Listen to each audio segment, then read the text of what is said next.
Udah siap? Yuk, berangkat.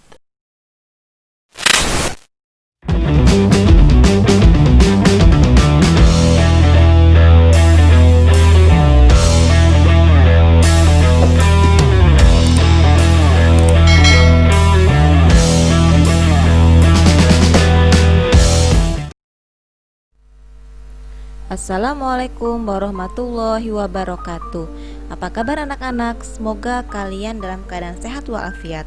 Pada hari ini kita akan belajar hubungan antar makhluk hidup dalam ekosistem. Tema 5, subtema 2, muatan IPA, KD 3.5 dan 4.5. Dalam pembelajaran ini yang akan kita pelajari adalah tentang rantai makanan, aliran energi dan siklus nutrien dalam rantai makanan, serta hubungan makhluk hidup dalam ekosistem. Baiklah, kita akan membahasnya satu persatu. Rantai makanan. Setiap makhluk hidup membutuhkan makanan untuk bertahan hidup. Melalui makanan, makhluk hidup memperoleh energi yang digunakan untuk tumbuh, bergerak, dan melakukan aktivitas. Oleh karena itu, di alam terbentuk interaksi makan dan dimakan antar makhluk hidup yang disebut rantai makanan. Jadi, rantai makanan adalah rangkaian peristiwa makan dan dimakan antar makhluk hidup untuk kelangsungan hidupnya. Ada 3 peran makhluk hidup dalam rantai makanan. Yang pertama adalah produsen. Produsen adalah makhluk hidup yang dapat membuat makanannya sendiri. Contohnya tumbuhan dan ganggang. Kemudian konsumen. Konsumen adalah makhluk hidup yang tidak dapat membuat makanannya sendiri, contohnya hewan. Kemudian pengurai. Pengurai adalah makhluk hidup yang menguraikan makhluk hidup yang telah mati. Contohnya adalah cacing, bakteri, dan jamur. Perhatikan gambar rantai makanan berikut ini. Tanaman padi dimakan oleh ulat. Ulat dimakan oleh ayam, kemudian ayam dimakan oleh elang. Saat mati, tubuh elang akan diurai oleh makhluk hidup pengurai seperti bakteri tanah, cacing tanah, dan jamur untuk dijadikan nutrisi bagi tumbuhan. Aliran energi dan siklus nutrien dalam rantai makanan. Perhatikan diagram aliran energi dan siklus berikut. Aliran energi adalah proses berpindahnya energi dari satu makhluk hidup ke makhluk hidup lainnya. Saat proses memakan, makhluk hidup mendapatkan energi untuk kelangsungan hidupnya. Energi tersebut kemudian akan berpindah saat makhluk hidup tersebut dimakan oleh makhluk hidup lainnya. Namun, ada sebagian energi yang dilepaskan ke lingkungan. Jika makhluk hidup mati, energi akan berpindah ke pengurai melalui proses penguraian makhluk hidup yang mati. Pengurai kemudian akan melepaskan energi panas ke lingkungan.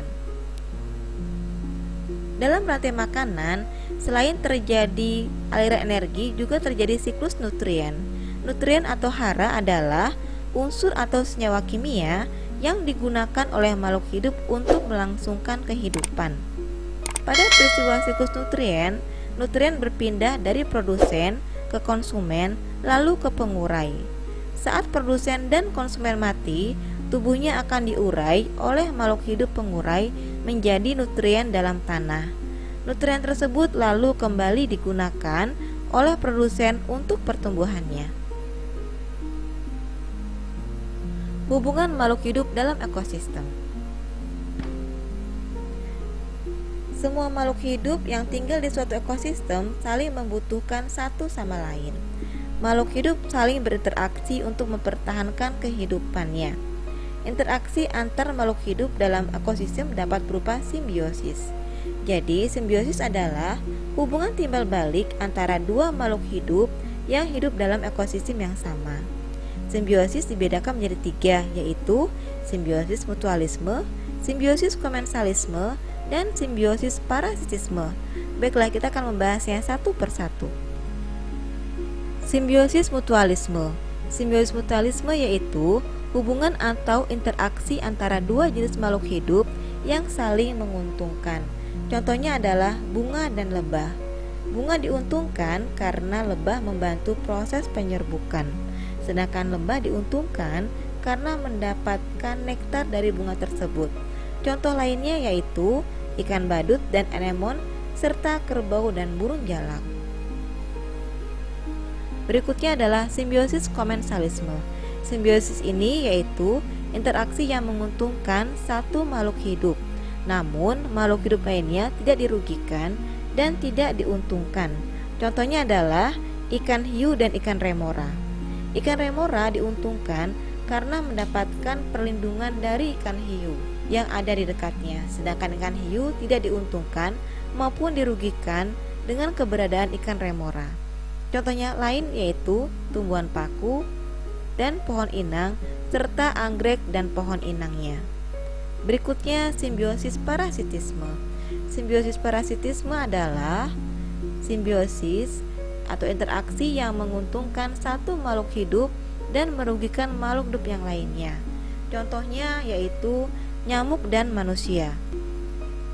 Nyamuk diuntungkan karena mendapatkan zat makanan berupa darah manusia, sedangkan manusia dirugikan karena kulitnya menjadi gatal, bahkan dapat tertular penyakit dari nyamuk. Contoh lain yaitu kutu dan kucing serta tali putri dan tumbuhan inangnya. Demikianlah pembelajaran kita kali ini. Alhamdulillah, semoga kalian dapat mengikutinya dengan baik. Sampai jumpa lagi. Setelah nonton video pembelajaran ini, kalian bisa mengerjakan soal latihan berikut ini. Terima kasih. Assalamualaikum warahmatullahi wabarakatuh.